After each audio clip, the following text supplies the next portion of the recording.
All right, and we are live once again. Welcome back. This is the Black Muse Podcast.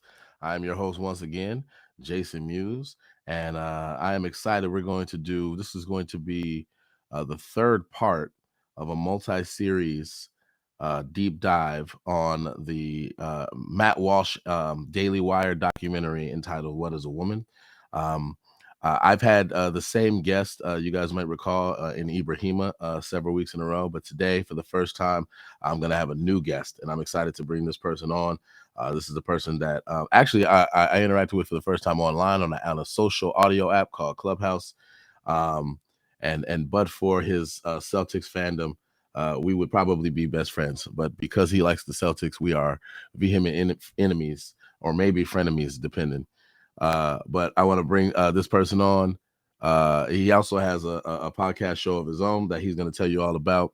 So without further ado, I want to bring my special guest on by the name of Dre Mac. What is going Dre on, Mac, Jason? What's how you happening? doing? How you Hey, don't doing, forget, man? don't forget, I'm a Chiefs fan too. Oh, see, So that's we see that's why we can't be best friends. we're so close. don't forget, go You all Chiefs. you all here disrespectful as hell with that Oh, Celtics uniform. I super! just I, I I just did I this just You soon knew as you what day this was. You knew we were having this right now, and you had to throw that on. you already know. You already know. I did this all to troll. So if anybody wants to know why I have my Celtics jersey on early in the morning, it's because I'm trolling on purpose. What's up with all that stuff in the background, man? It looks dope.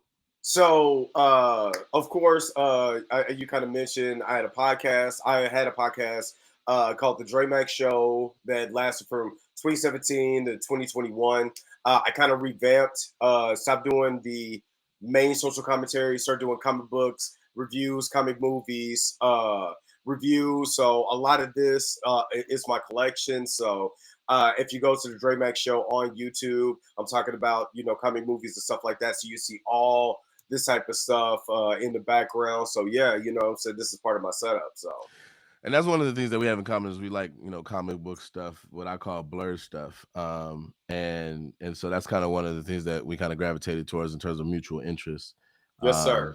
And again, were it not for your curious selection of teams to be fans of, we probably would be besties. But we can't. I can't roll with you if you're a Celtics fan and a Chiefs fan. That's two strikes right there. You I go already straight from know. being out. I already know. But yeah, so the name of your show was the Dre Mac Show, correct? Yeah, I mean, And are you're still doing things, but you're not doing social commentary? Is that yeah, I'm not. I'm doing more of the commentary again on the movie reviews and stuff like okay? that. Doing a little social commentary like I'm doing with She-Hulk. Breaking down and reviewing the show, but also Mhm. doing the social commentary, reviewing their social commentary, and giving my thoughts on that. Yeah, Within these shows.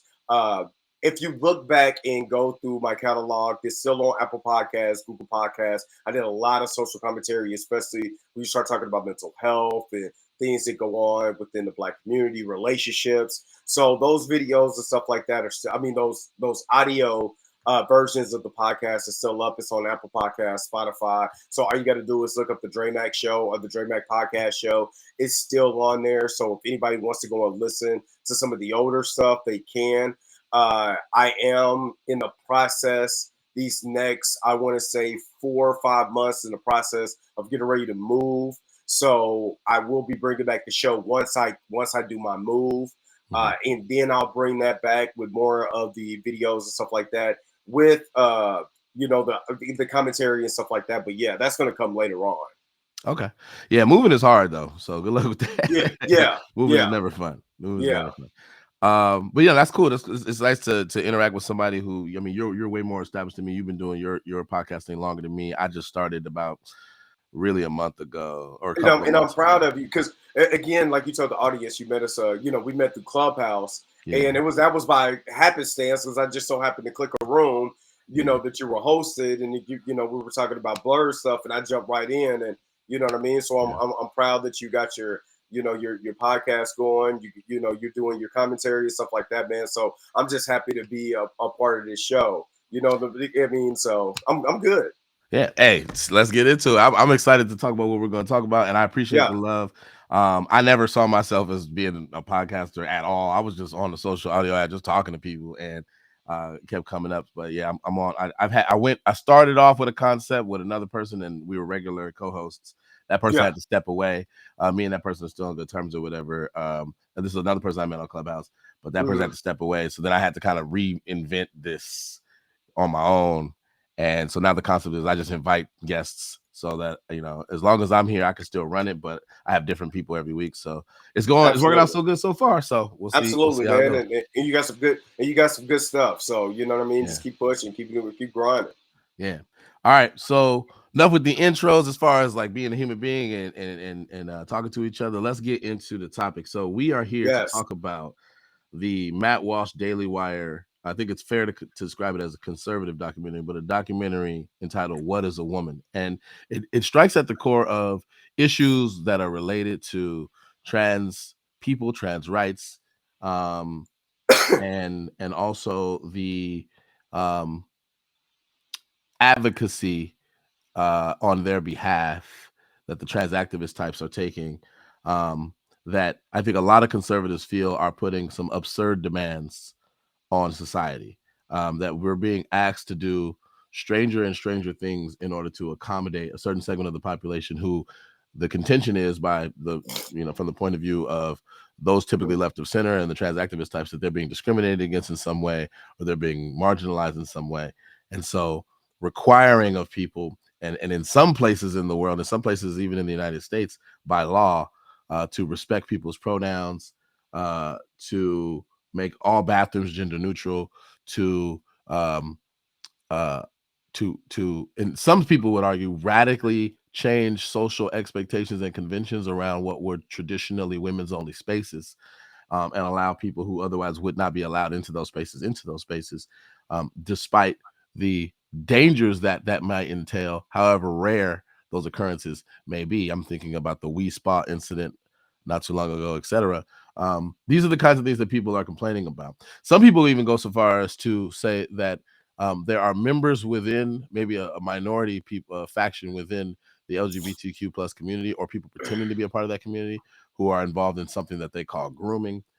Mm. So it gets deep, and there's a lot to unpack here. But the documentary is concerned with defining what a woman is, which it seems simple, it seems innocuous, but it seems like based on kind of what the nature of the interviews, it seems like there's something deeper going on below the surface. It's not just a matter of defining simple terms. There's something else going on.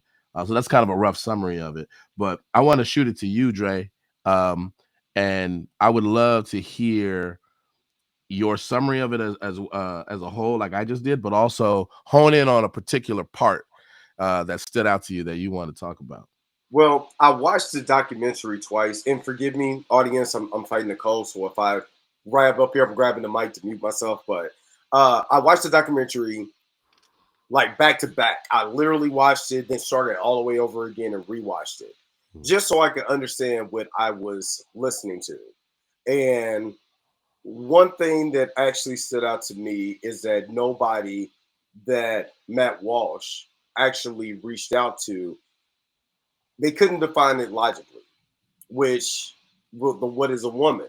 They couldn't define it logically. And me, the way that I operate in life, is an apple, is an orange, logically. Mhm. What are the layers with the autonomy of that? And does that make sense? So when I was watching the documentary, it surprised me how much of the people that's advocating for this could not answer the simple question. A lot of it was a lot of feelings and not a lot of logic. So that had me question certain things. Mhm. Um, I also saw on the flip side of that where people was more or less asking Mike Walsh the why, and which he answers his why because he cares about the truth. you know so in this now social climate where sexuality is free to express, that question is, why do we really care? So that was a question I was asking myself. Why would I care about this so much? Why would I want to care about what somebody wants to be called. If they want to be called, if respectfully, if they say I am a woman, can you respect that? What is my response to that? So it had me question a lot of things, as far as even my outlook on life and my logical mind going forward. So it was a lot to unpack, and I felt myself, you know, agreeing with a lot of what Matt Walsh was saying, because my family comes from this. My parents actually come from the South, so a lot of people, especially blacks, they come from the South, especially during Reconstruction. A lot of them are conservative by nature. We have conservative views. You go to church, conservative values. I also have, grown up, and I have children that's growing up in a liberal type of mindset, a liberal freedom, where a lot of things are being challenged on the conservative side. So I understand a lot of the liberal views, because I have teenagers who are now the part of that millennials who are saying, well, Dad, this is the way it is now. Can you respect this? Can you look at it that way? So it's a duality that I looked at myself and trying to find a common understanding with the documentary. So that's interesting. There's a lot to a lot of threads I can pull on. Let me hone in on one thing though. What, as far as like, because I know you summarized kind of your experience watching the documentary. Is there any part of the documentary as a whole specifically that you want to hone in on that just kind of sticks out, like lingering in your mind? Like, man, when that part happened, I was like, whatever. Like, is there a specific part that sticks out? Well, when Matt went to the, I think it was, I can't think of the land in Africa, and he was talking to the ambassador and the chief, and that village, their view of the world, and said, "Nah, I don't want no part of that." That stuck out to me more than anything, because if they think like that, who else thinks like that? And are we now trying to force our Western ways of thinking to other people? And is that another way of colonization? It just, that stuck out to me more than anything, because a lot of people come to America with these whole big ideas, and they see this and they're like, yo, I don't know if I want to be a part of that. And we have to, are we respecting their values and their side along with ours? You see what I mean? So that was a big thing for me.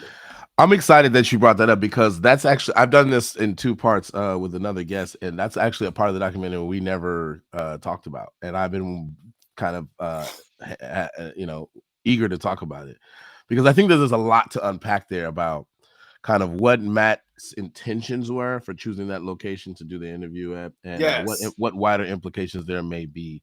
Because I was curious why he chose that. Yeah. And I don't know that I have the answer, but I want to explore. So I believe in the documentary, in my notes here, Matt went to Nairobi.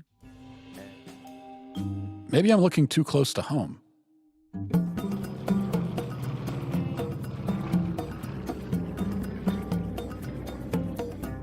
And Nairobi. I believe he went to Nairobi, and the tribe of people was the Maasai tribe.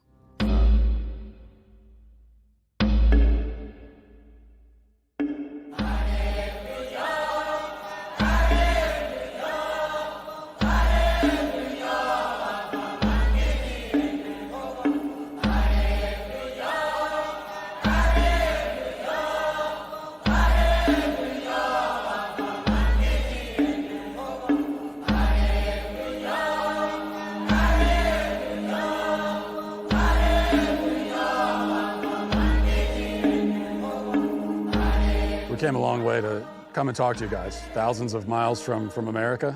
So thank you for inviting us into your tribe, first of all. I can say it is my pleasure to meet you, and feel most welcome. But you're here to learn with me. I'm here to learn with you too. Great. Yes, and I think that was the labels that they gave in the documentary. Yes. Now, it's an interesting question of how representative of the values of the Maasai tribe or of the culture of Nairobi generally this is. We have to be careful when it comes to documentaries, to not assume that things are the way it's being shown in every sense and Yes. every aspect. So there's a fair question there. I don't know enough about the culture of Nairobi or the Maasai tribe to be able to make that judgment, and that's probably, an afternoon of research that I could do.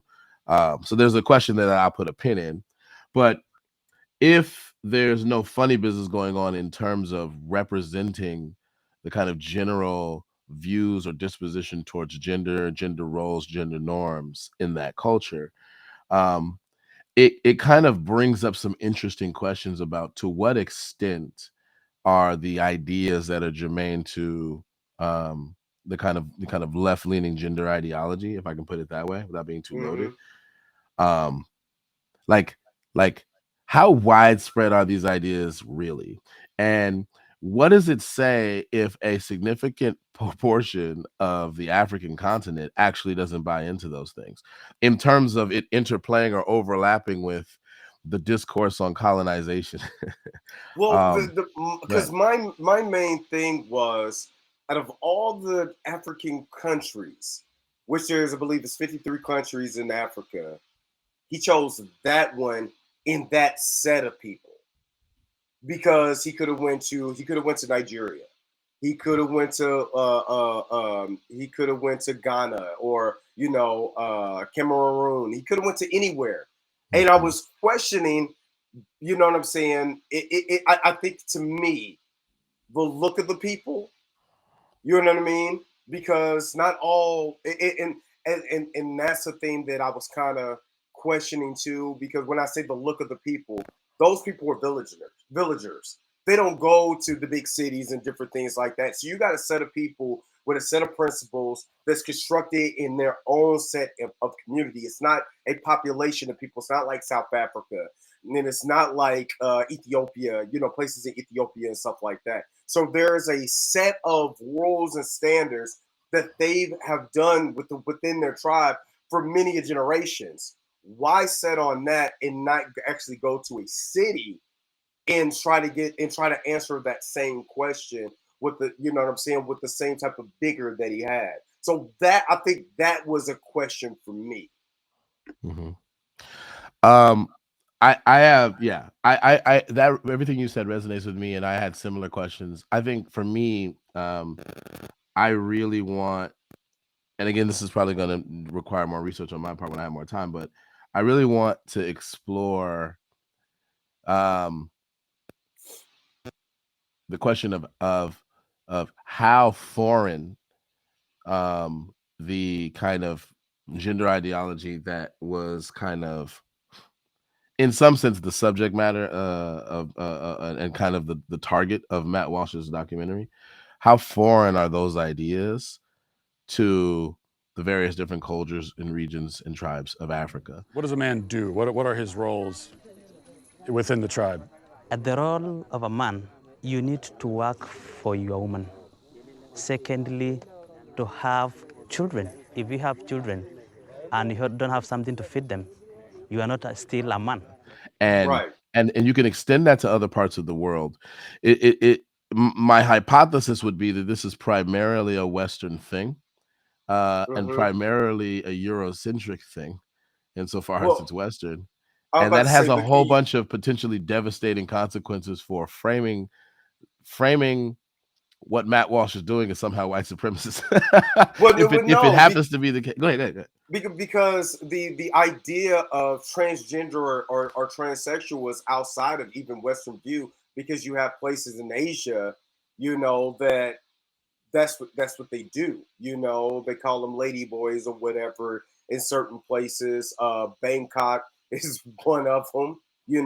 Places in Japan, places in China. So I don't That's think true. I it's, don't know that it's yeah, exclusive to the West, but yeah, I mean the ideology that is being promulgated, and that was kind of the target of Matt Walsh's documentary. I don't know how hard in the paint they go in the East, in places like Thailand and right. Bangkok In and time, stuff like yeah. that, as far as requiring by law that people respect people's pronouns. I don't True, know that true. they do that in Bangkok or Thailand. And they call and actually it's actually not clear to me that the cultural norms around that are actually the same in terms of making it a matter of human rights to require that trans women get to go to what were traditionally women's only spaces. Right. I don't know enough about the cultural practices and norms in those places to comment substantively, to be Right. fair. Now that's not an excuse. I think the burden would be on me to do the research, but there's still a fair question about to what extent they're even different between the East and the West. But definitely the idea of people who would otherwise be referred to as biologically male being in some sense socially accepted under the category of women or their what feminized proclivities being in some sense kind of accepted by the wider population. I think that there's some similarities there between the East and the West for sure. Yes. But yeah, so there's that question. But to go back to what the point I'm making and to try to accommodate what you said, because I think it's a valid point that you made. I'm actually curious how white or Eurocentric the particular idea that like in no uncertain terms, for real, people who would otherwise be considered biological males are women, just in case they feel they are or they experience gender dysphoria in a certain manner. That stance is actually pretty strong. That's definitely part of what conservatives generally and Matt Walsh in this documentary are pushing back against. And what I'm wondering is, to what extent is that actually a very foreign concept in the continent of Africa in general? My suspicion is that, broadly speaking, the majority of the cultures and countries there would not be very receptive to that idea. And if that's true, then I think it undermines a lot of the charges that a lot of people left of center have against Matt Walsh specifically, but also against the no good, evil, very bad Republican conservative types generally, right? That they're doing something like inherently white supremacist, or that the idea that some form of discrimination against trans people or trans ideology is inherently rooted in white supremacy, because like if African culture doesn't like it either. And those cultural precepts predate the colonization of those places, then it's hard to blame it on the colonizer mindset. What if a man decides that he wants to do the roles of a woman? Kidogro orna yende hikunya lele aines ndogringengro. In Maasai community, it will not exist at all. Doesn't exist? What if a man decides that his gender identity is woman? Kidogro orna yende le nega wanana ingro.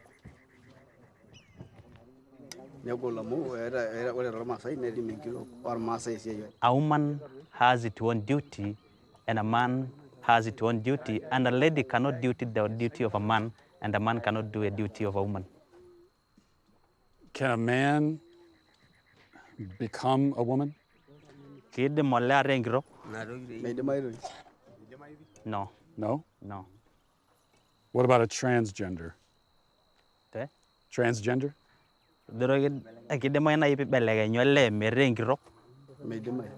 No. No? It will look like if you want to become a lady but you're a man, you have something wrong in your mind. Something wrong in your family, something wrong in you. What about if someone was non-binary? Come again? Non-binary? Do you know, like non...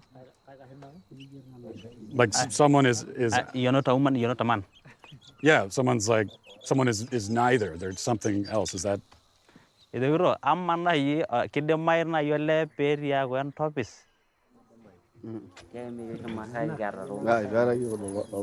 He's saying we have never seen things like those. For a man, he has a penis. For a woman, he has a vagina. So we know this is a lady, this is a man. What if it's a woman with a penis? Both. Is that Kidamane begering giro and tabo. people are laughing? Is that a dumb question? They're just laughing because they have never heard something like that. This is their first time to hear Never heard it before. a woman have a penis and she is a woman. In my country, I can't go a day without hearing it. We hear it every day. So in my country, sometimes you'll hear people say, a man will say that I'm a woman trapped in a man's body. And so they say that I have a woman trapped inside me. Iriana rokina idemolle ara ingro. They want to know a woman has the breast. Breast, yeah. Secondly, she has a vagina. Vagina. And the question is, does this man deliver? Does he deliver babies?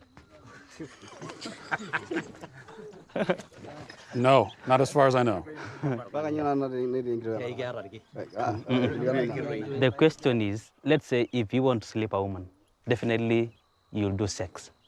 Sex with a woman, yeah. And you the vagina, is it? But for the man, where do you He asked that question. I don't know all the logistics of it. Based on what I'm saying, would you ever want to move to America? Kidagro, ina inilin nakop.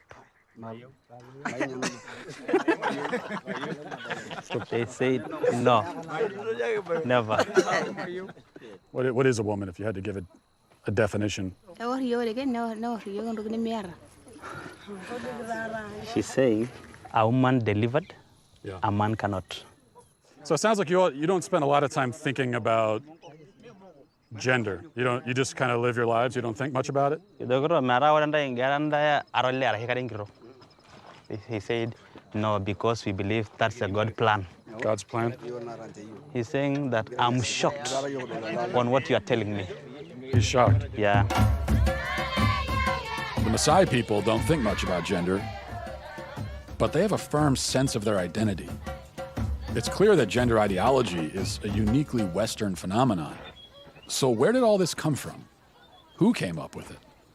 And why? And I can't call it white supremacy for the simple fact is that the majority of people that's in that community are white. So I don't want to call it white supremacy now if the left are using that, just like how they use the 1964 Civil Rights Bill to pass their own, laws and stuff like that. Then are you also using what a lot of people of color have just fighting just for civil rights to use to push your own agenda, which Matt Walsh could have highlighted in that video? Because just think about it. And I've been talking to many people about this subject since I seen the video. I seen your guys' podcast, and I was like, I gotta see this video. What is this video? I seen Matt Walsh's video when he was on Dr. Phil, but I was like, what is this documentary? So I scorched the earth to try to find this documentary. So when I'm watching the documentary, one thing that clicked to me is that when I believe is the congressman, the Asian congressman, was he a congressman or was he a governor or he was a congressman? Let me see. I believe he was a congressman. He's Congressman Mark Takano. And he's the first LGBT Asian person in Congress. Sure. Hello, I'm Congressman Mark Takano. Trans Month of Visibility is a time to recognize the strength, diversity, and resiliency of the transgender community. Together, we can make our country and our world a more accepting place by speaking out against transphobia at the source and supporting the trans community by getting the Equality Act signed into law. Congressman, thank you for being here. Thanks for joining us. You are the first member of Congress who's a member of the LGBT community and also a person of Asian descent. You're also a big proponent of the Equality Act. Yes. What is the... So what he said that stuck out to me is that, we use the 1964 Civil Rights Bill to pass our laws. What is the Equality Act? If you were to just summarize it very briefly, I know it does a lot. The most simplest way to talk about the Equality Act is that it simply amends the 1964 Civil Rights Act to include sexual orientation and gender identity. So public accommodations is one area. And one thing that as a Black person, what I'm starting to see, and maybe this is the conservative side of me, and I'm not trying to make this seem harsh, but it's like Black people just use that so they can just have civil rights, so they can have equal opportunities because it was based on color, not sexuality. And I believe sexuality is a construct. It's not fact. It's you can have whatever sexuality you want. You can be fluid in your sexuality because that's what the LGBT community talks about. Fluidity within your sexuality.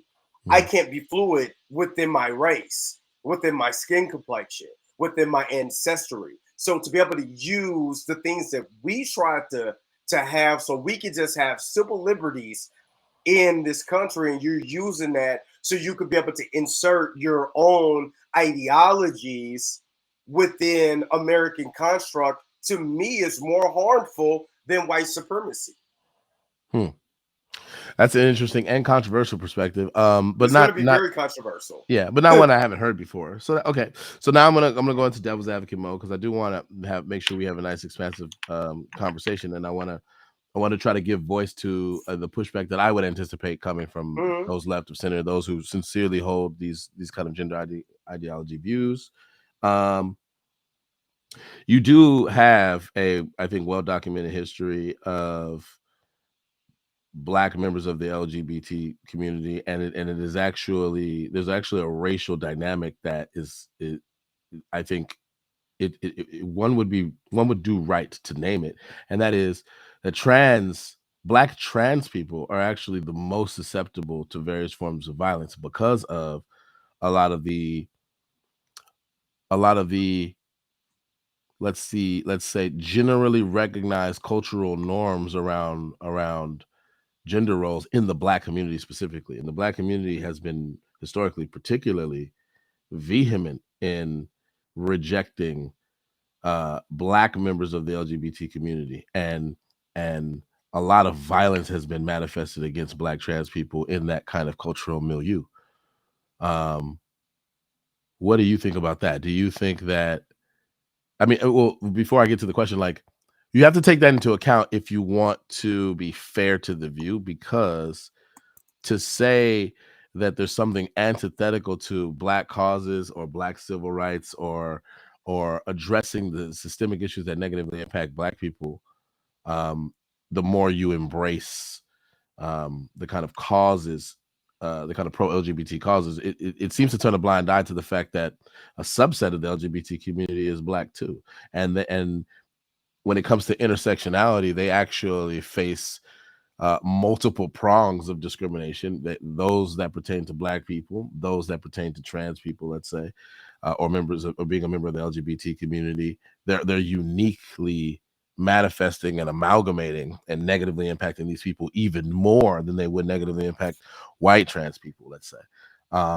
And if you understand it that way, I think it's a lot harder to maintain the idea that these things are antithetical, because I think a lot of these people would point out, like, actually what we want to do is we want to take the race issues into account, as well as the issues concerning the LGBTQ identity and the forms of discrimination that pertain to those people, so that we can have systemic change for people. What do you say to that?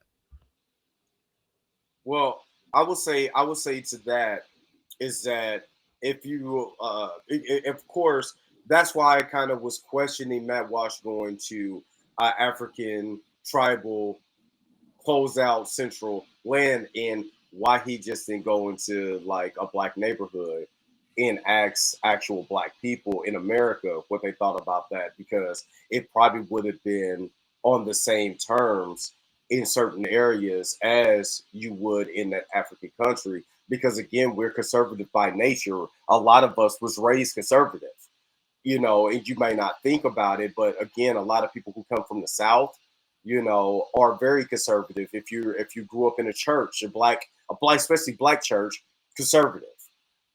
So when you're looking at, the discrimination, I'm not saying be discriminatory against someone because of sexuality. What I'm saying is using that particular bill in not formulating your own bill. When you're using that, you're saying, "Oh, I'm just going to inject myself in that one. I'm just going to inject myself in this one." Why can't you create a bill just for trans people, like the Asian hate bill? You know what I'm saying? So that Asian hate bill did not go on the back of the Civil Rights Bill in 1964. It went to their own bill. And I think with a lot of so what I'm saying is a lot of conservative blacks, or a lot of people it may not be conservative or liberal, because I'm independent. That's kind of right in that middle of saying, well, okay, why would you use? I understand using the 1964 Civil Rights Bill because there's so much that's covered within that. At the same time, there need to be particular bills just for trans people. You know what I mean? That's just for trans, LGBT, gay rights or whatever, just in that particular subset. So when a lot of people are using the talking points from 1964, a lot of black people, especially like my grandmother who was born in Yazoo, Mississippi, who came from the South, who had to deal with discrimination, who had to deal with redlining, who had to deal with Jim Crow laws, who had to deal with a lot of discrimination that was superseded. And when I'm not saying that gay people do not go through discrimination. But when you're talking to older black people who actually had fire hoses put onto them, they couldn't get on buses, they're not facing that type of discrimination. You're still free in this country. You're still free to express yourself. It was not like the Voting Rights Act, where a lot of black people, especially black women, could not vote. And if black men did vote, especially in Mississippi, like where my people were from, you're likely to get shot. You know what I'm saying? Or hung. So I think it's the feelings of black people who actually struggled through that, are feeling a little bit like, yo, you didn't have to go through all of this, but you're using our struggle for your gain. You see what I mean? Kind of, but I do want to give some pushback, and part of this is going to be devil's advocate, but part of this I actually agree with, to be fair. So I think that people left of center would say this, but I think they have a point, and that is, you don't think that there were gay black people that participated in the civil rights movement? Yeah, and obviously it was. All right, so okay. I'm not gonna turn a blind eye and say that no gay people were a part of the Civil Rights Act, just like I'm not gonna say that no straight people actually supported Stonewall. You know what I'm saying? In gay rights and stuff like that. Especially during the AIDS epidemic, where a lot of gay people were marching for rights and anti-gay rhetoric that was going with the whole AIDS epidemic in the 1980s. That straight people came and say, "Yo, this is bigger than just. This is not a gay thing. This is a human thing." So I'm not saying that. I'm saying equating the two is the problem. You know what I mean? It's just like, and I'm gonna just say it, just like kind of like what Matt Walsh said about, if I want to identify myself as someone who likes to get my limbs cut off, and I think he was talking about somebody who likes to be handicapped or something like that to get a kick out of it, or yeah, you know what I mean? Can you equate the two? So I think that's what the thing that some, I don't want to say a lot, but some have an issue with. That's what my biggest problem with that particular conversation is, equating the two struggles. That was my big thing, because can you really equate the two struggles? You know what I mean? Can you really, and I I'm not trans. I'm not part of the LGBT community, so I don't know, your struggles, but I know damn well nobody's shooting no fire hose at you just because you went to go sit down and have lunch at a diner. I just know that.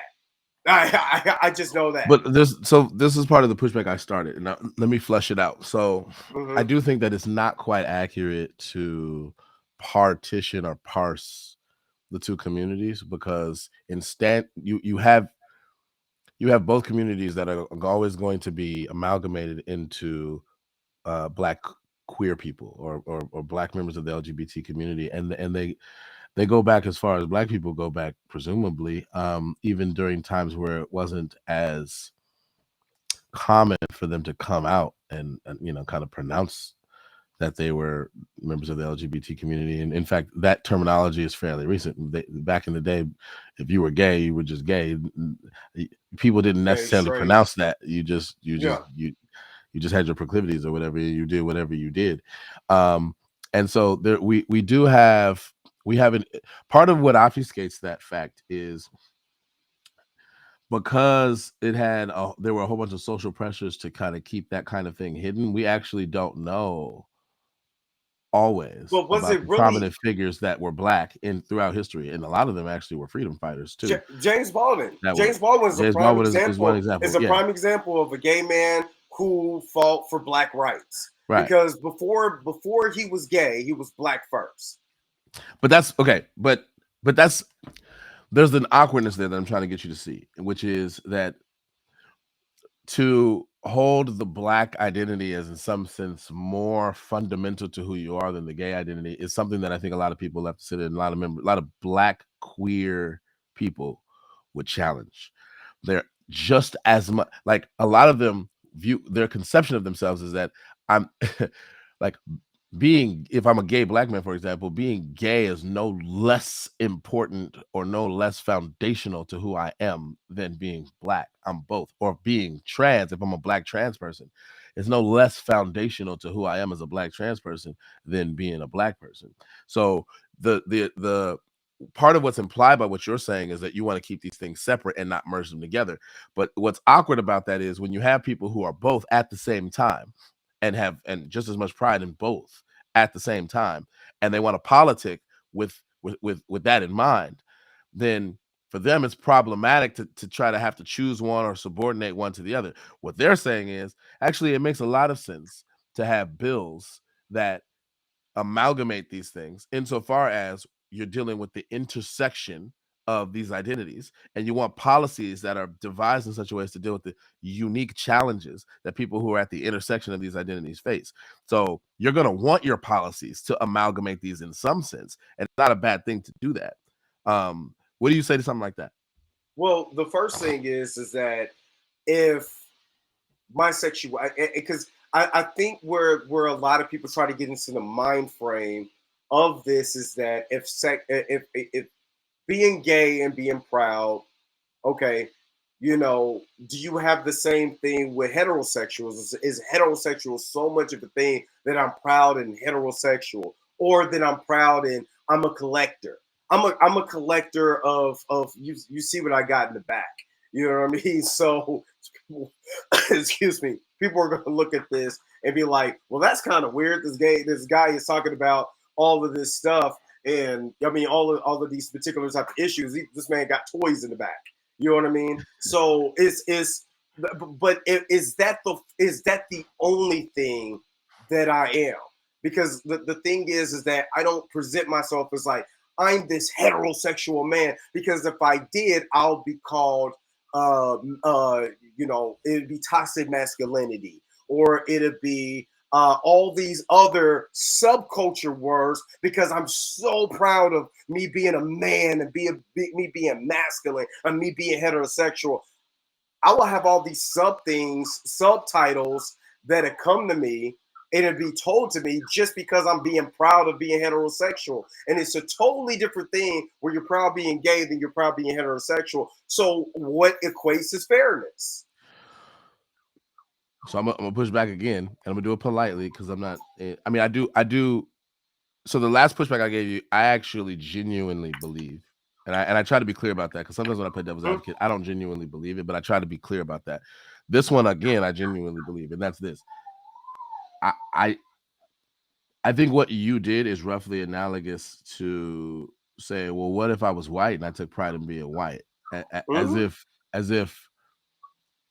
And part of why I think it's analogous is, part of why I think it's analogous is, in both cases, I think it turns a blind eye to the relevant history that a lot of the Black pride stuff that we see, a lot of the Black is beautiful, a lot of the Black consciousness, where we present ourselves as awesome, as intelligent, as talented, as even more talented than the white people. Like, a lot of that was a response to the various forms of diabolical treatment that people faced throughout the diaspora at the Absolutely. hands of Europeans and white people. So Absolutely. so if you experience decades, indeed centuries, of being told that to be black means a certain thing, and all of the things that it means are pejorative, they're negative.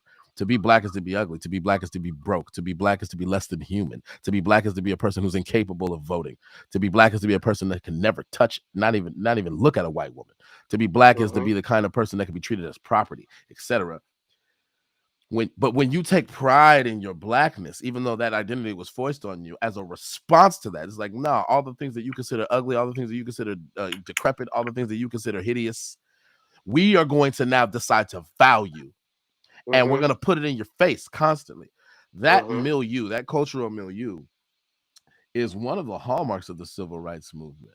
The affirmation of a peoples that have been discriminated against for decades is a hallmark feature, and there's an analogy to be had between that I just described and what in our more contemporary context, what we have is the gay pride movement, because what they're responding to are decades long forms of persecution and discrimination on the basis of their sexuality.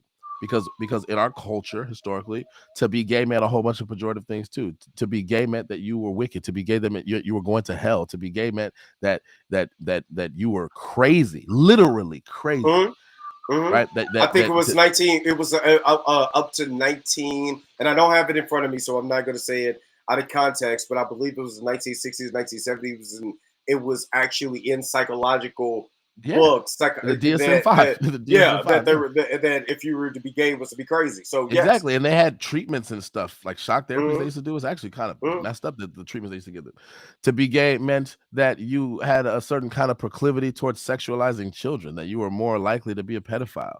All of these things were associated negatively and wrongly, I would say, to gay people. And so now, because of these things, to be gay meant to be unholy. Now, because of those things, the gay rights movement is a response and an unlearning and a rejection, a vehement rejection of those negative pejorative associations. And when they say, no, we're going to take pride in the fact that we love who we love. We're not going to be ashamed about it anymore.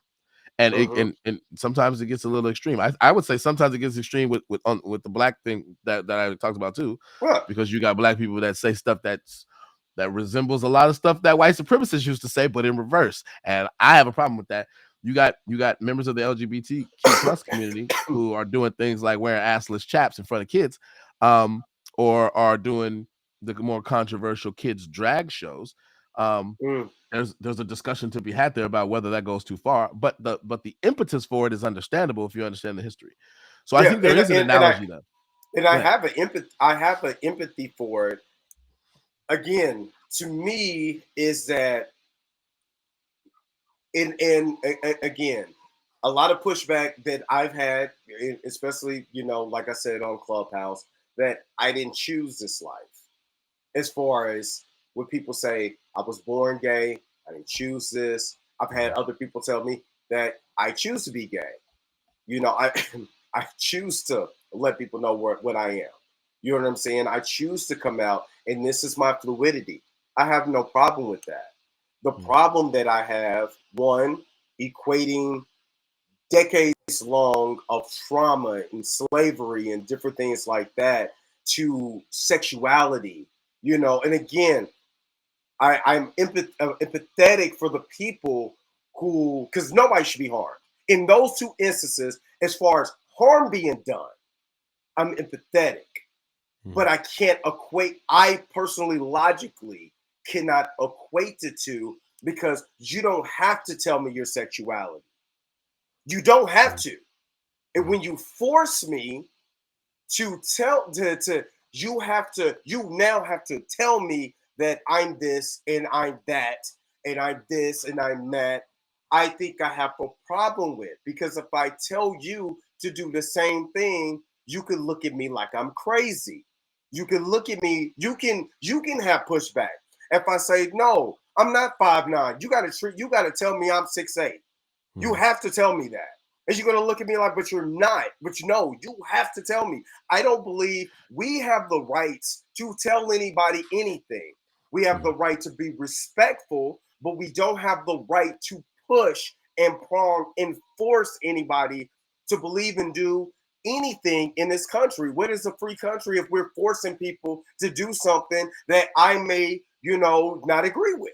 That's the thing. And I would even say that I have more respect, and if I'm going to equate two things to be true, I would even equate someone who's a bigot, that if they don't like black people, don't force black things on me.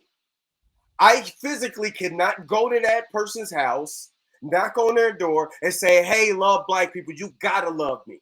You have to show me respect." He actually technically doesn't have to do anything. You don't have to touch me. You know what I mean? You don't have to physically put your hands on me, but it's not my right to go down and say, since you're a racist, you gotta love me. You in your own set, cool. You know what I mean? You doing your thing, cool. But it's not my right to go and force. And that's what I believe, that a lot of these things are being forced on for me to be able to be like, yeah, you need to just get with the concept, or I could destroy your career. What? That's not fair. That's not fair, because I can't equate the two. So, okay, a couple things. And again, this pushback is genuine, because I actually do think that there's some problems with the argument that you're giving, but I want to try to accommodate it somewhat. So I would agree that I don't think that we should equate the unique struggle of Black people, particularly, well, throughout the diaspora generally, but particularly in America, to the struggle unique to the LGBTQ community, which is really a collection of communities. It's not really I believe one that. community.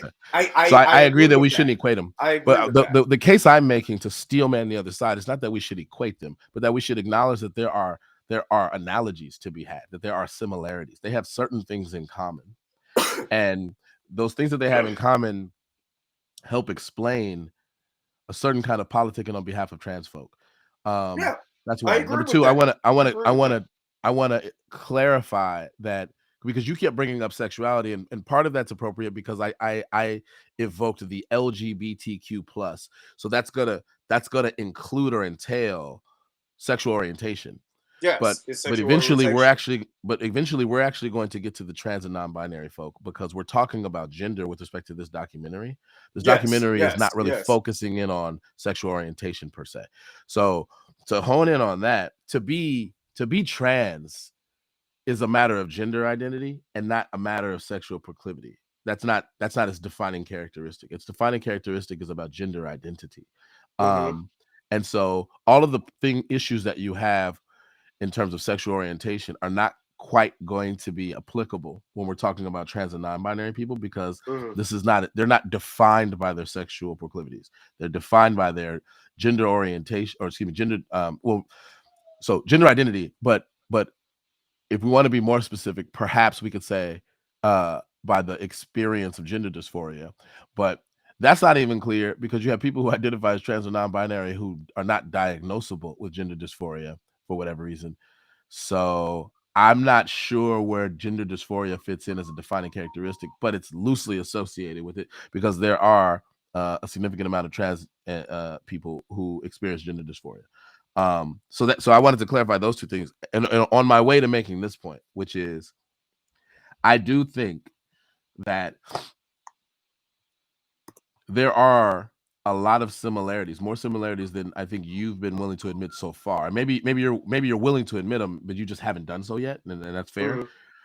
But I do think there are a lot of similarities. I'm probably coming off a little unfair when I say no. I mean, we're having a conversation. We're just trying to clarify things. You maybe so, if we get more specific, you can elucidate. But just to arrive at this, let me finish the sentence. I think that there are more analogies to be had, or similarities to be had, between these two struggles, which are different and do have very different histories.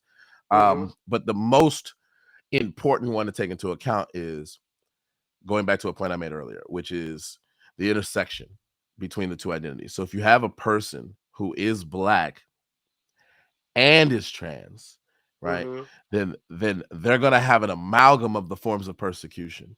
And so those instances are where the similarities and analogies are the most pronounced, because the person is to whatever extent that they're different, even the person is experiencing or liable to experience the forms of persecution and on both discrimination on sides. multiple Is what fronts. you And so, saying on both sides. right. We're And so, being black to, and black and trans. right. And so, so then if you're going to have any kind of policy solutions to those forms of discrimination, analogous to policy solutions that we had to forms of discrimination against Black people in the context of civil rights movement, right? You're going to want those policies to take into account the intersection of how those forms of discrimination interact.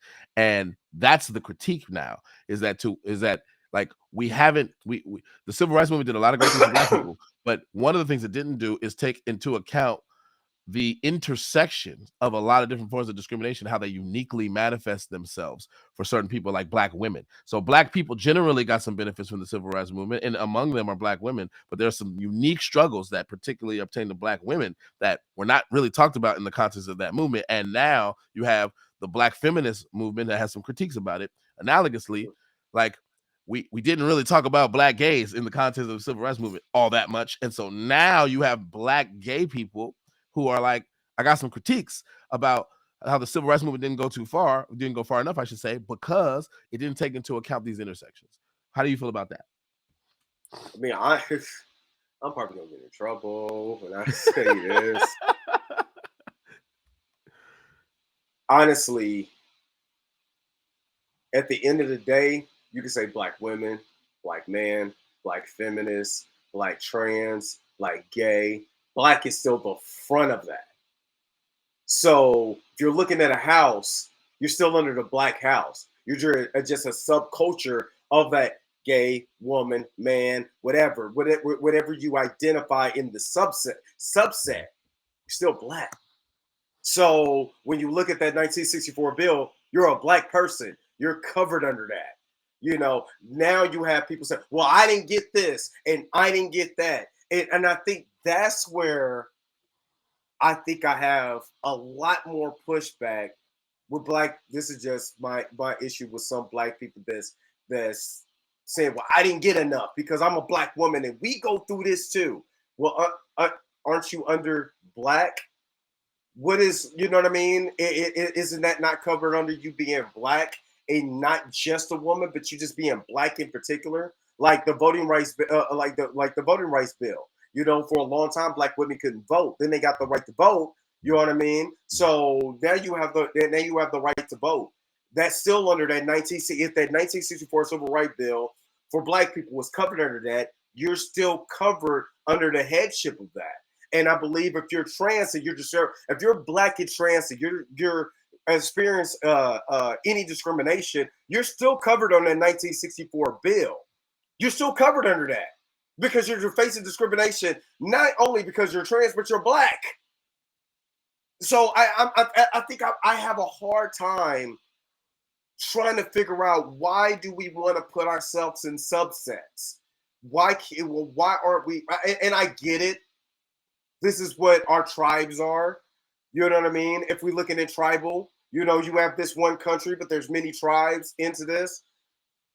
And you said something about, you know, there should be some equation into that. Well, aren't we equated under this being Black? I don't understand, you know, and a lot of times when a lot of people are saying, well, I didn't get these rights under 1964, under the 1964 Civil Rights Act. But what rights didn't you get? What didn't they cover? Because it seems like everybody is pulling from that bill to get their thing pushed. So I got questions on that. I think your questions are fair. I think a lot of your questions have answers, though. To be fair, for example, the Crown Act was something that was written, I believe, in 2019, and I actually no longer know the status of that bill. I thought it was passed, but now I'm not sure if it was.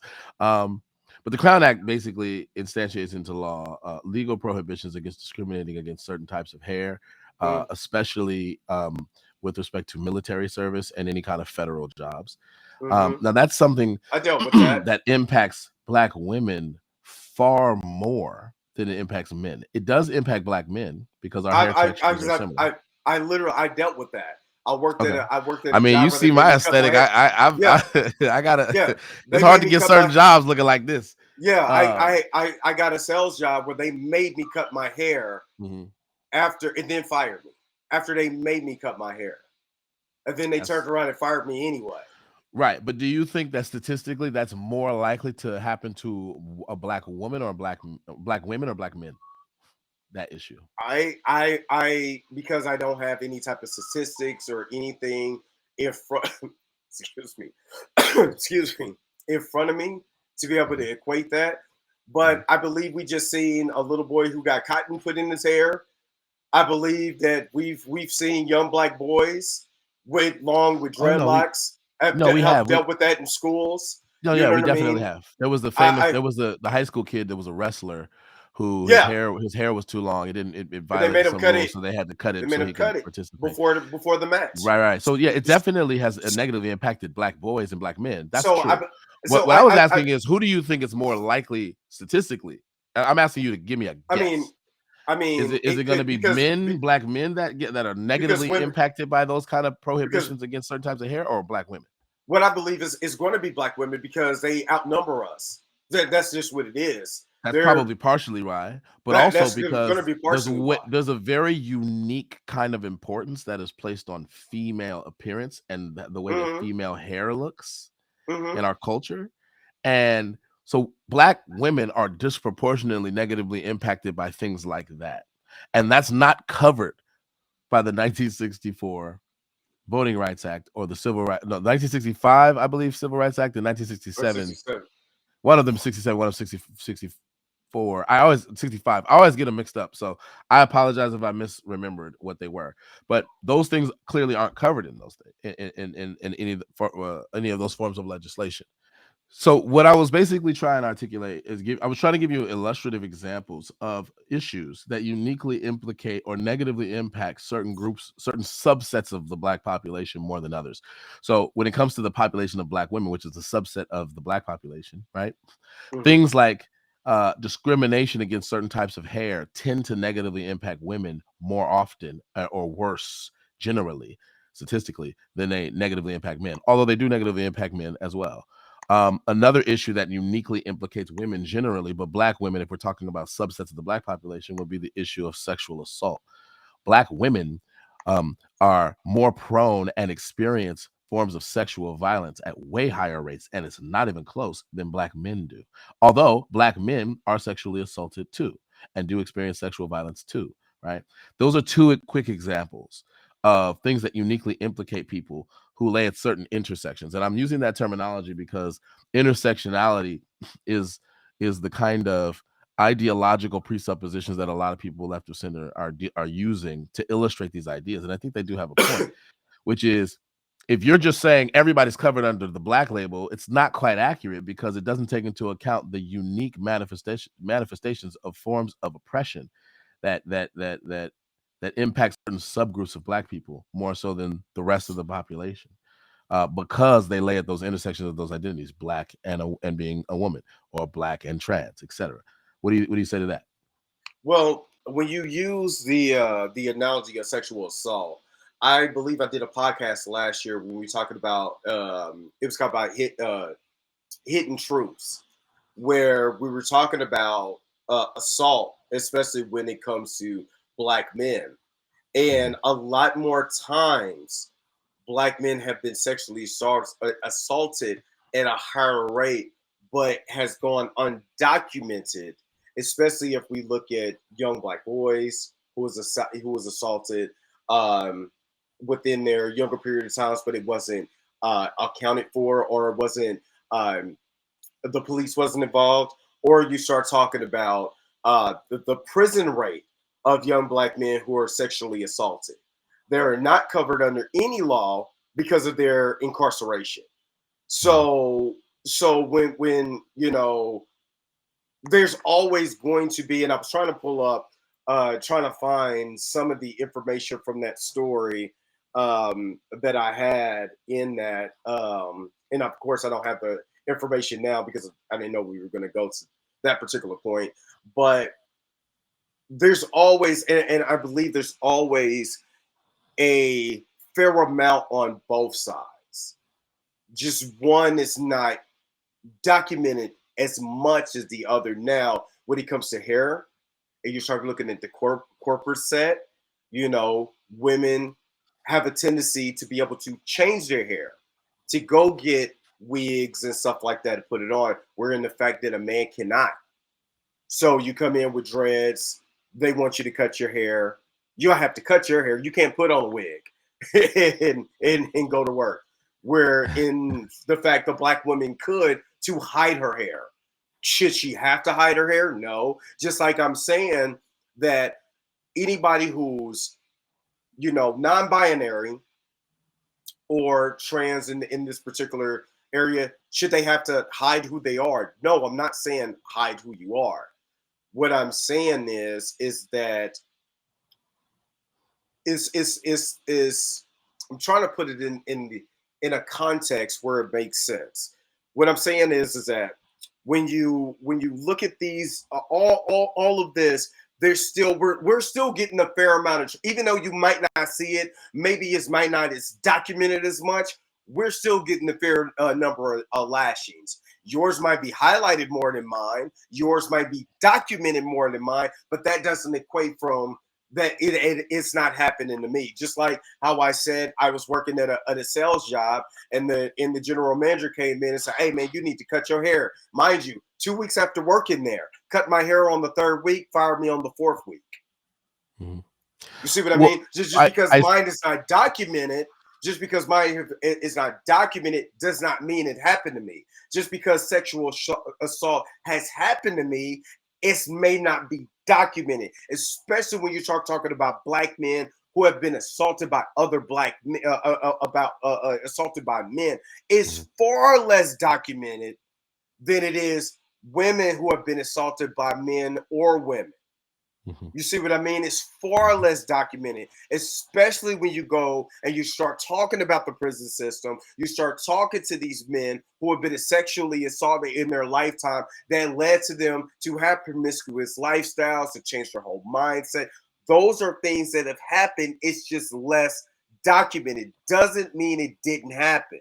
So when you start equating those two, and it's saying it's not under an umbrella, it is. It's just not. It's documented as much. Okay, I hear what you're saying, and there's parts of what you're saying I actually do genuinely agree with. So let me start with that, and then I'm gonna push back again on some stuff. And again, this pushback that I'm gonna do is genuine. This is not just me playing devil's advocate. So the part that I recognize is there are, this is implied by what you said. There are a lot of things that uniquely implicate men that are disproportionately negatively impacting men that don't negatively impact women at the same rate. So the prison example is kind of one of those. Men in the context of prison experience a lot more violence than women do. Even if you're going prison population, but also in the general population, men tend to be the ones who negatively get impacted by physical violence in general more than women do. And there's a bunch of examples that I can give that uniquely implicate men. Men tend to, in general, not just Black men, but men in general tend to assume the most dangerous jobs, so they're more liable to be hurt at work or get maimed or something like that. Historically, men have been way more likely, disproportionately higher, more likely to be like soldiers and like go off to battle. And so the negative impacts of that. So we can do that. We can play that game. I'm not trying to deny that there are things that uniquely implicate men, and then subsequently uniquely implicate Black men as a subset of the general men population that women don't experience as much. There are those. You're right about that, right? And there are, and analogously, there are a bunch of things that uniquely implicate women that negatively impact them more than men. You're right about that. So in some sense, part of what you're saying is, well, we have stuff on both sides, and they more or less are a wash. It's about. I'm looking for equality. Okay, but that's the part I want to push back on. Unless it has to deal particularly with a woman, you know what I mean? When it's something that's atomic.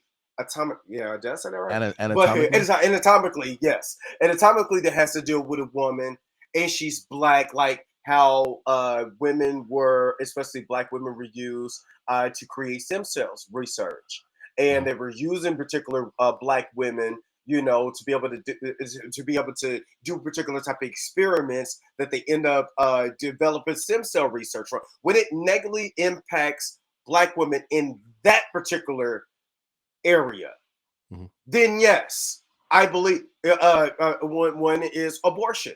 Abortion, yes. If we should tell Black women, I don't believe we should tell Black women or women in general not to get abortions or to get aborted. I don't believe in that. I believe that they have the right to be able to choose what they want to do with their body. That's on them. But when we start talking about equality against the board has to deal with women and men, trans and non-trans. It's when it becomes something that feels like, oh, this is just for me, but we can put both in the same category. I think that's where I feel like I have a problem with. Because it feels like, oh, this is just special for me. This is just what we get because I'm this. Well, I'm experiencing the same thing too. Almost like when we're talking about trans.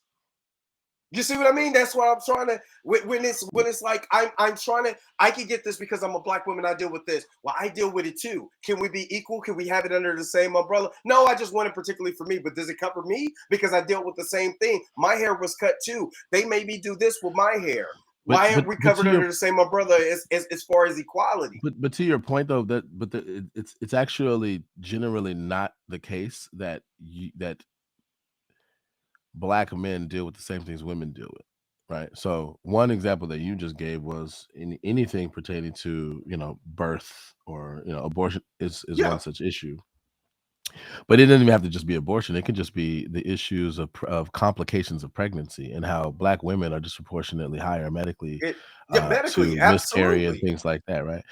And As far as disproportionately as far likely as to not doctor, get the health care, the prenatal medical care that care. they need in order to, Yes. exactly. So, Yes. but Now that that's I not something agree that you can say that men deal with the same as women, right? Because that's something that's like really unique to women.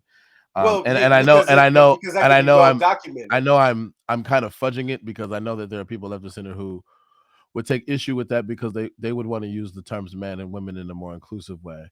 So I guess to be accommodating to that, because I'm trying to play devil's advocate on their behalf, I would say people with the capacity for pregnancy.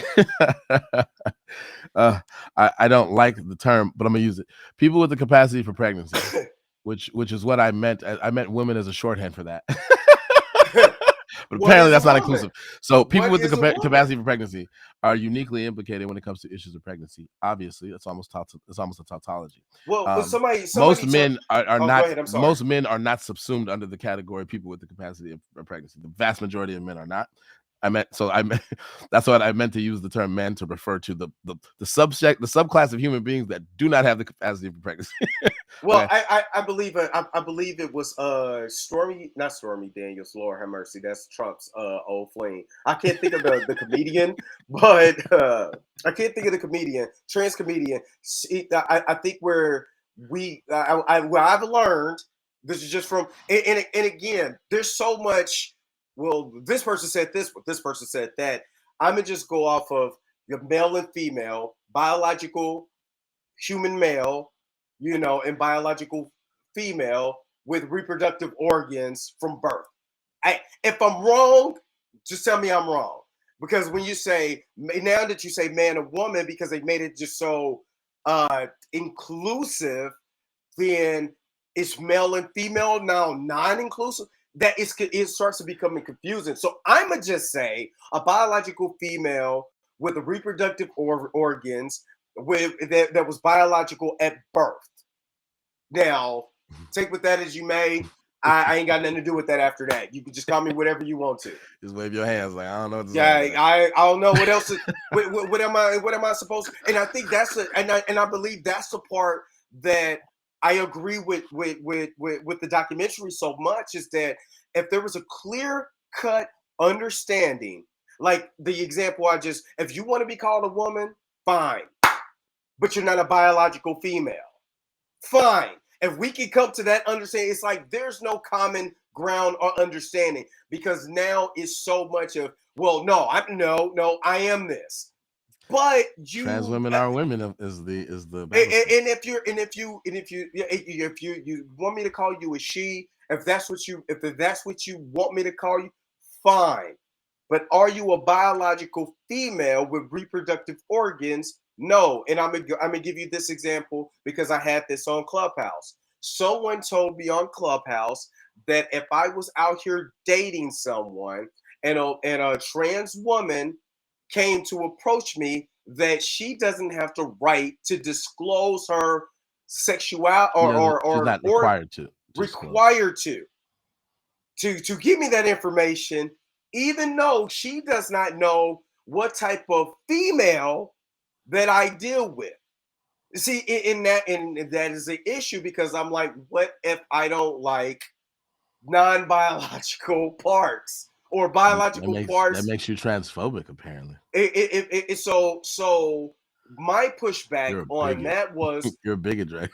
Well, I guess I am, because my pushback is that how is that fair if you non-disclose that information to me? And say, for instance, I was to do that, you get to a sexual sensation and you want to have sex, and then there you go, you have this. Shouldn't that information be disclosed? And it was like, no. I was like, that's not fair. So what does it mean to be a woman? What does it mean to be fair? That's the problem that I have. It has to be, for me to walk down the street, a duck has to be a duck. It has to be something that's logical in my brain for me to be able to process. That's why I agree with the majority of the documentary.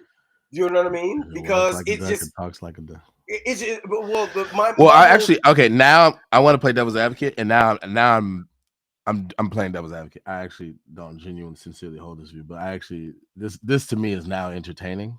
So, and I'm not really trolling per se. I actually genuinely want your answer. You trolling because I got on my selfie stuff. So let's go. Let's do it. No, I'm actually not trolling, but it's gonna come off like a troll because I am going to take delight in how awkward you answer. I anticipate you're gonna be awkward with your answer. But I genuinely want to know your answer. So if you were to see a person who, as far as you're concerned, appears to be as womanly as the womanliest woman possible. Yeah. They've gotten all of the relevant surgeries. The surgeries are immaculate. Unless you're trained to, you really can't tell the difference in terms of functional equivalence of the relevant parts of the anatomy. Everything is, for all intents and purposes, the same. With respect to the things that people do behind closed doors. And this person doesn't disclose the relevant history, and you are none the wiser, and you really, really like this person, and you vibe, and you're cool, and y'all got a relationship going on. I'm in love. Just put it like that. I'm LL Cool J. What's an interesting question is, like, what exactly at that point, other than the reproductive question, what exactly is the issue if you were to come to find out after the fact what they didn't disclose up front? They're like, a liar. What is? Well, if they omitted it, is that lying? Yes. For the simple fact is that when it comes, like, if I was, like, if I was involved with somebody and I didn't tell them that I used to be in the Army, I didn't deny that I was in the Army. I just didn't tell them that, and then they found out later. Am I a liar? Yes. Why?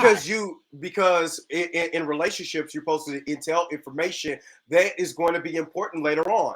So if I withhold a kid from someone, and I've been dating this person, they in love with me, and then now I had a kid, and I pop up and here's a kid, they're gonna be like, why you just didn't tell me? Why couldn't you just be upfront and honest? Have me make a decision. And I believe that that's the problem. You're not giving me the right to make a decision. And I believe that we all should have a right to make a decision.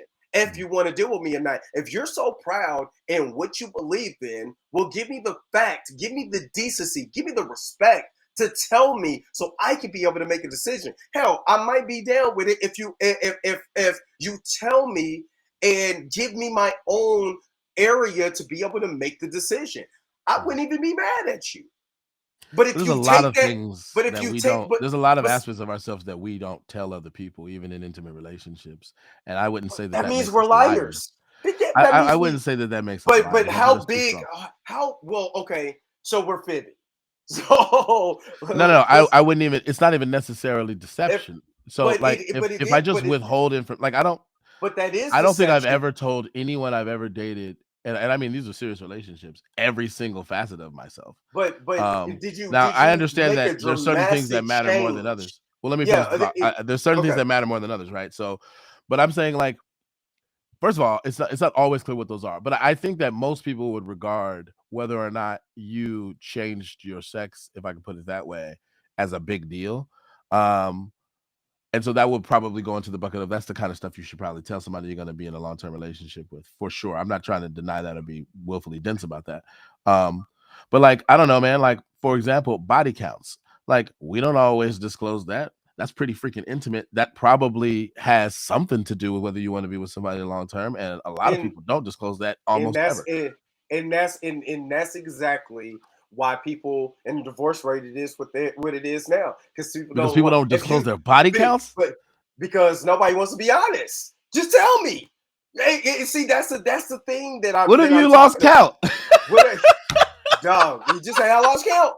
Just be honest. But see, this is the thing. If a woman says that, though, to be fair, if a woman says that, she's more liable. She's more liable to lose out of the relationship than men. Hey, that's the part of the experience of life.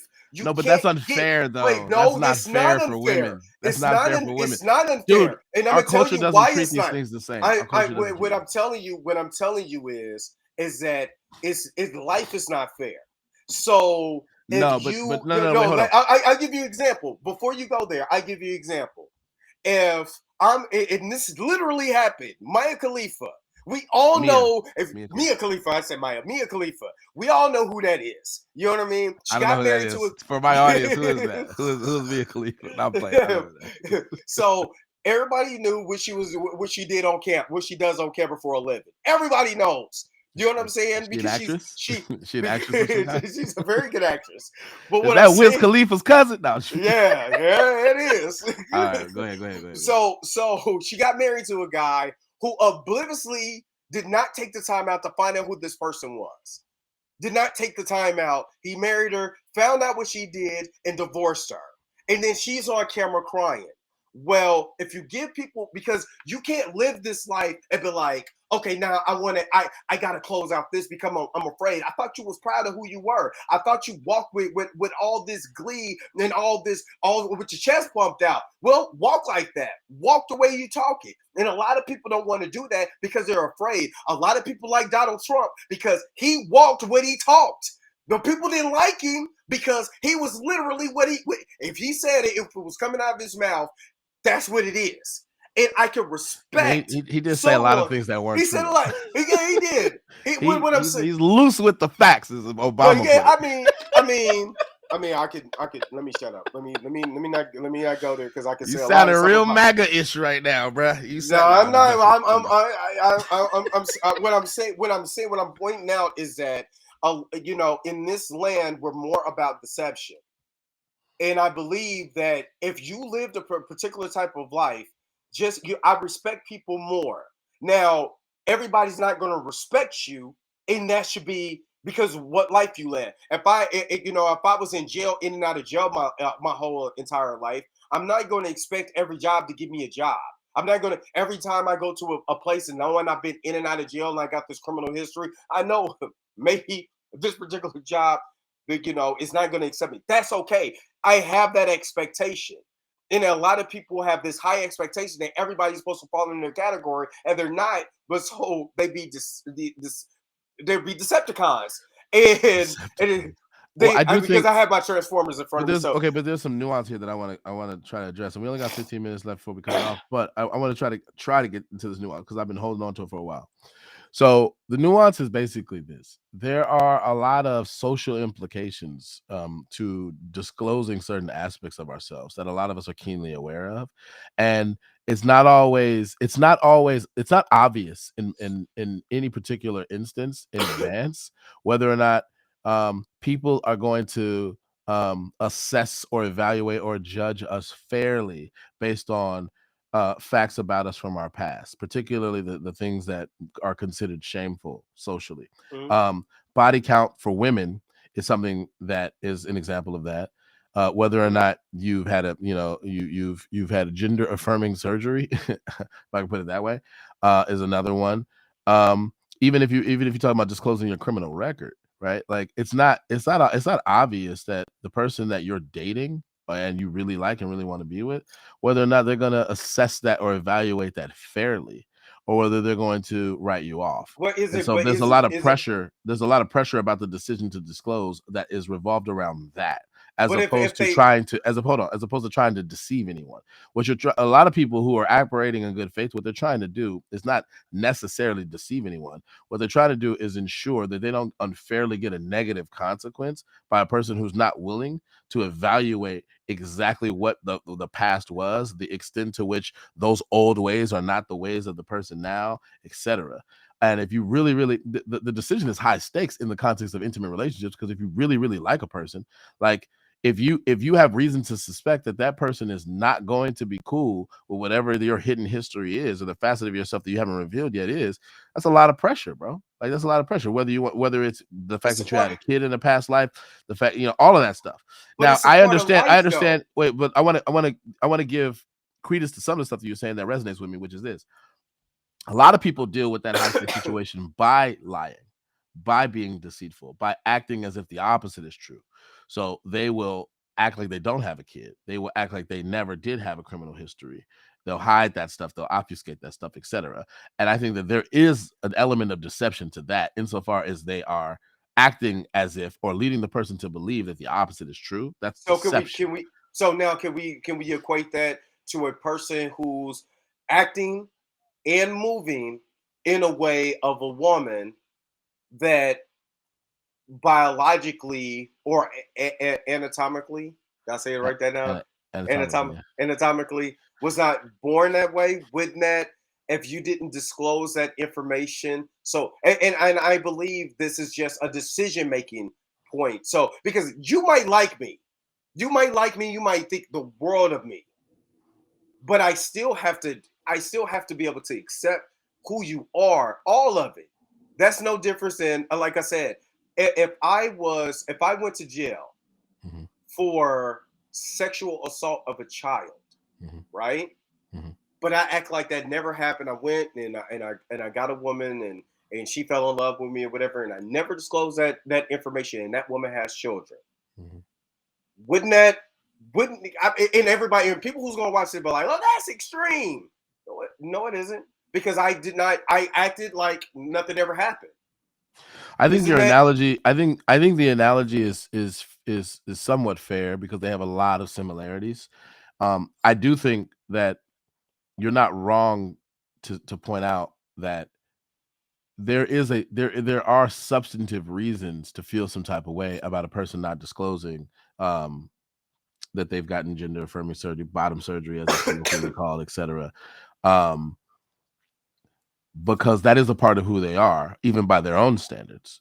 Right, that is yes, how they identify, and that's a part of their life story. But the thing is, a yes. lot of a lot of a lot of people have embraced an ideology that insists that there is no fundamental difference whatsoever between a trans woman and a woman, that trans women are women, full stop. And so if you believe that, then it obviates the sense of duty to disclose this kind of thing. That's where they're coming from. However, I can understand a person who doesn't accept that, thinking, no, this is more like disclosing whether or not you have kids, or this is more like disclosing whether or not you have a criminal history. Like that's something that's germane to whether or not we are going to continue. And if you deprive me of the ability to be able to make a decision with respect to that choice or take that into account, then you're doing something wrong, or something Yeah. approximating deceptive, and that's not fair. And And if it's a person that you want to, in the context of an intimate relationship, what's awkward about that is intimate relationships are like the poster child case for where you would want to be the most honest with a person. it and again, if someone who has gotten their or let's say they're pre-op, right? Mhm. And they wanted to date me. They disclose that information to me. Say for instance, I choose to go with it. Then what's the problem? If I choose not to go with it, what's the problem? I think what it Well, is here's so one issue is that on the whole, statistically, trans people are not very likely to. They're not as likely to find partners that are going to accept that facet of them, and so their dating pool that impacts Oh, their dating oh, prospects oh, uniquely in pick me. a way that doesn't impact other people's dating prospects, You know what? and so it makes it tougher for them, disproportionately tougher for them, I think. Yo, I mean, a man with multiple kids, multiple baby mamas had to go through the same situation. Is your dating pool? A similar situation, not quite the If same, you, but similar. what I'm saying I actually is think that if you're, statistically, people are way more likely to accept the fact that you have had kids in a prior relationship than the fact that you changed your sex, bro. I Let's believe not equate those. Those ain't the same.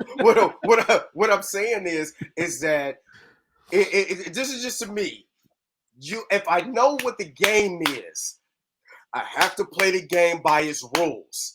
So I know that this is my life. I know it's not going to be hard. I mean, it's not going to be easy.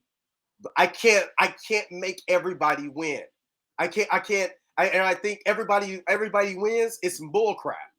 It's some bull crap. Everybody doesn't win. Sometimes you got to take But those L's. I'm trying to get I you to believe. I'm trying to get you to understand. And I see that in the realistic side of me says, nah, man, everybody got to take an L. You know, if you take an Yeah, L for but me, it's you not. might not. Hold on, wait a minute. But it's So not. if you take, But the dynamics are not the same. So here's what I'm but, trying to point out. Like, I'm gonna make an analogy. It's gonna be a questionable one, but I'm gonna use sports. Okay. okay, So in both football and basketball.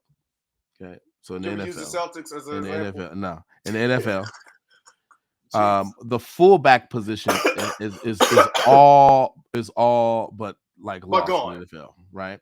So we're gone. There's not much of a demand in the current NFL for fullbacks, Right. right? Their desirability is ranked lower. And so fullback, people who play that position, particularly at the high school and college level, are disproportionately less likely to get recruited at higher levels because Right. of that, right? In basketball, the traditional center position, right, Mm-hmm. where you just stand under the basket with your back to the basket and dunk all day like Shaq used to do, right? Yep, it's gone. That is all, but yeah, It's gone. with It's the gone. era of positionless basketball, we want Yeah, centers it's that can gone. stretch five, right? We want Right. to stretch fives. So the traditional center, the Andre Drummonds, are dinosaurs. Mm-hmm. Their Big player. desirability pool is much lower because of those trends. So we have trends in society that pertain not to sports but to dating. And So the trans and do you die? non-binary people. Hold So on. do you The die or I'm almost adapt? done. Almost done. The trans and non-binary people, right, who disclose that relevant history, okay, once they make that the case, they face a certain kind of lack of desirability that is disproportionately negatively affecting them in the context of dating by comparison to the other people that you compare them to. The dudes that have kids, the dudes that are the people that have criminal records, things like that. I'm sure if we did some statistical analyses, we can maybe fine tune our comparisons to see where they stack up.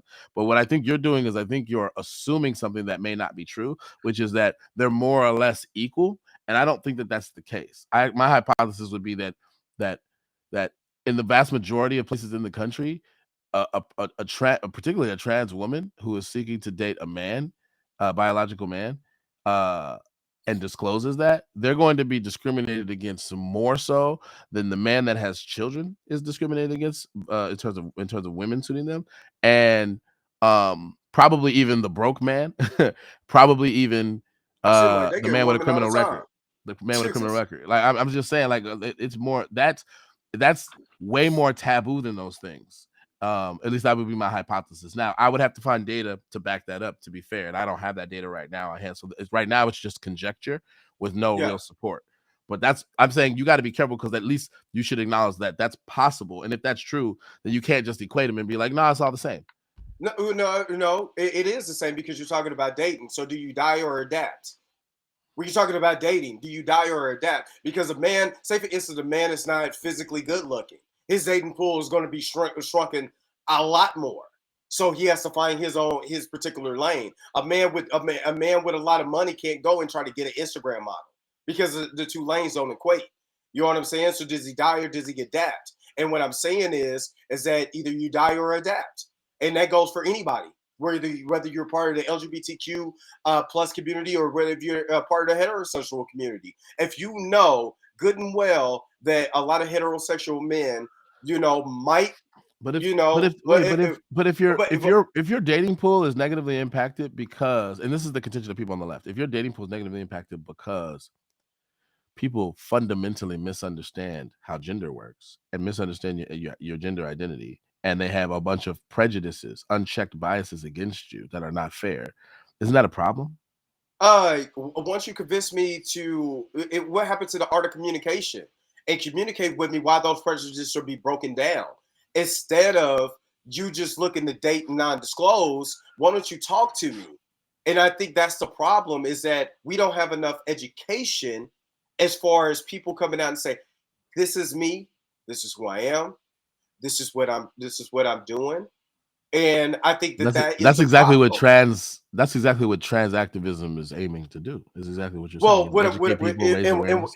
And what I'm saying is that when you start talking about dating, like I made the example about with the trans with the trans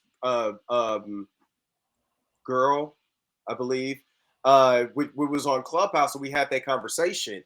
I said, well, it's just like with anything.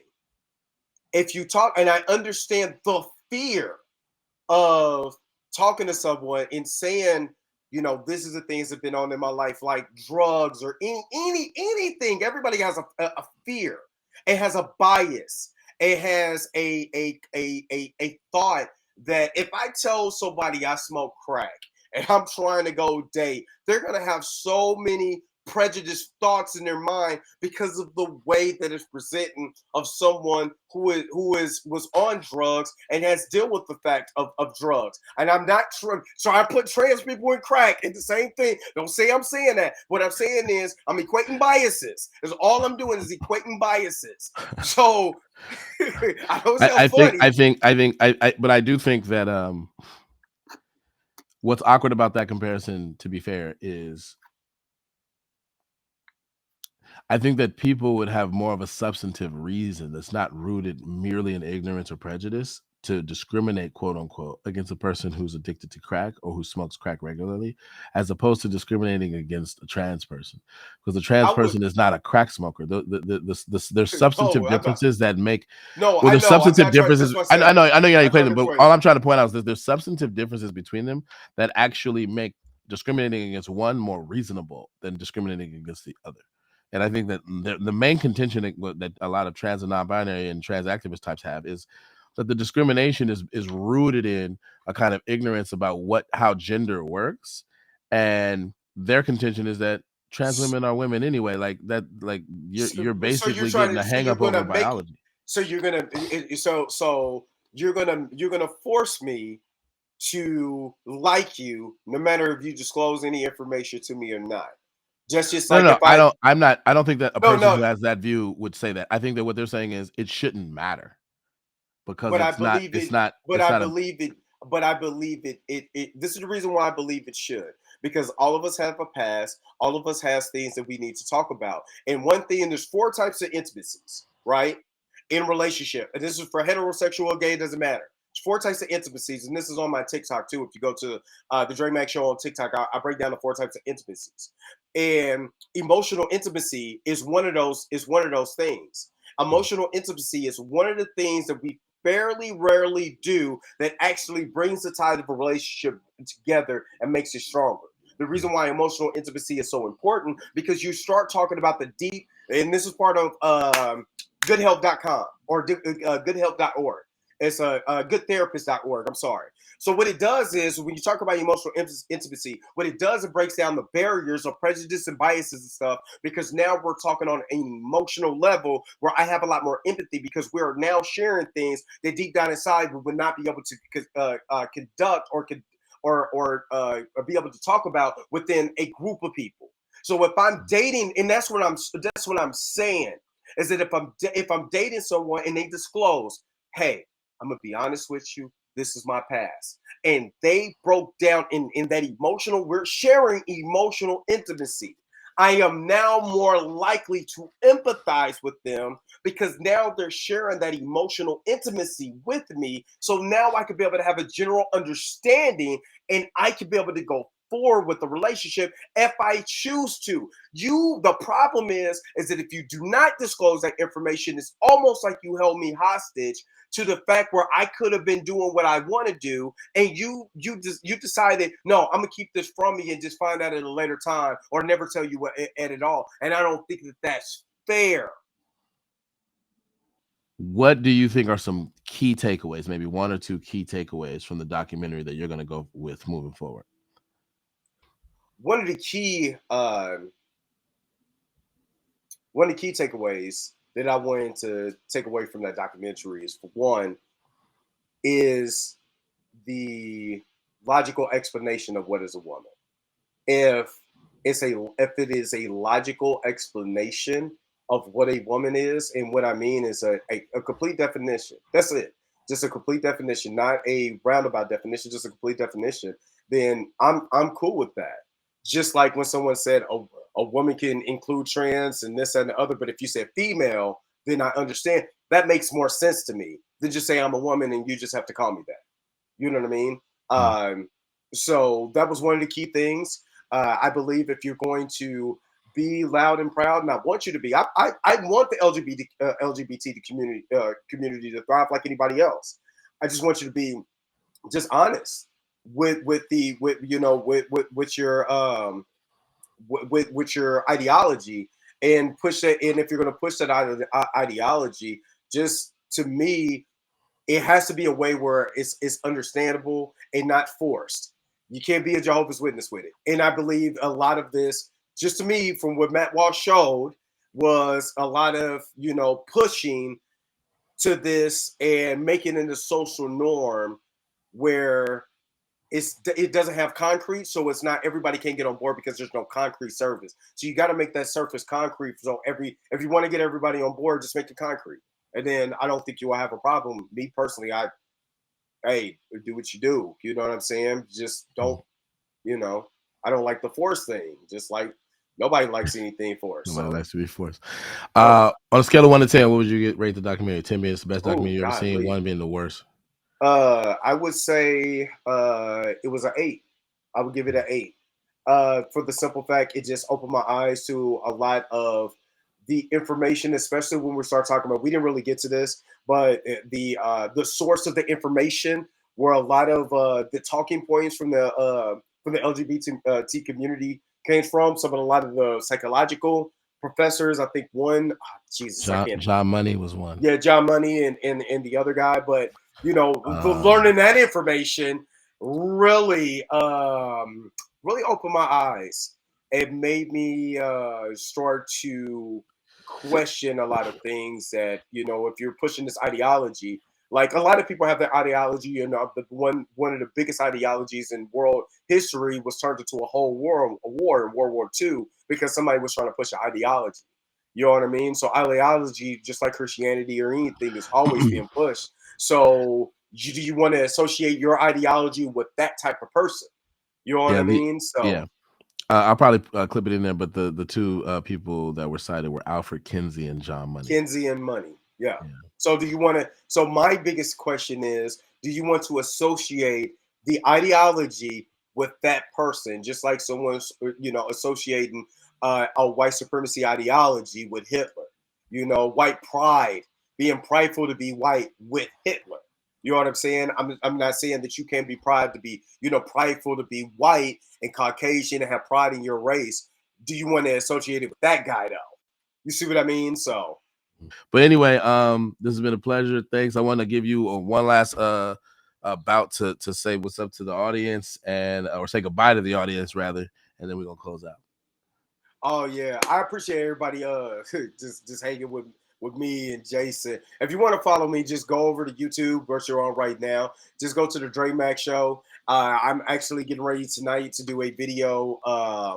I'm actually doing a video on why Teenage Mutant Ninja Turtles is one of the greatest comic book movies of all times. So that's going to be controversial for a lot of people, but I'm doing a 1990 movie as one of the best comic movies of all time. I'm doing a lot of stuff like with comics and stuff like that. If you want to listen to my old social commentary, all you got to do is go to Spotify or go to Apple Podcasts. Google Podcasts. It should be on anywhere you go get podcasts for.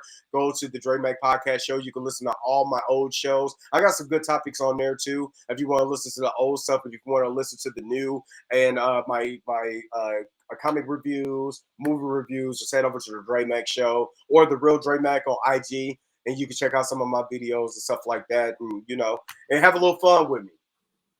That's what's up. Go ahead and say goodbye to the people. I'm gonna bring you off, and then I'm gonna wrap up the show. All right, yo.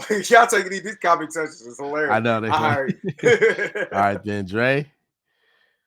All right, that has been the Black Muse Podcast. I don't really do a good job promoting my stuff, but I should probably start doing it. So since Dre did it, I'm gonna do it. So I basically made it so that my handles are basically the same on everything. So just look for Black Muse. That's Black spelled the normal way, Muse spelled with a Z. Sometimes there's an underscore between them. But yeah, the Black Muse Podcast, if you search that up, you should be able to find the podcast anywhere podcasts are streaming. I'm on Spotify. I live stream to YouTube. For those of you who are on YouTube can see that. I'm on Facebook. I'm on Twitch now. I'm on Twitter. I got clips on Instagram, all of that stuff. So you can find me on all of those places. Again, Black spelled the normal way, Muse spelled with a Z. And sometimes there's an underscore between them. But yeah, this has been the Black Muse Podcast. Try to do shows like this at least once a week. This was a deep dive episode. So we talked about the documentary What is a Woman by Matt Walsh in the Daily Wire. The other type of show that I do is a current event show. We usually clip those into segments and we just talk about the news and give our commentary on current events that are happening. So I'll be here again next week. And then until next time, peace.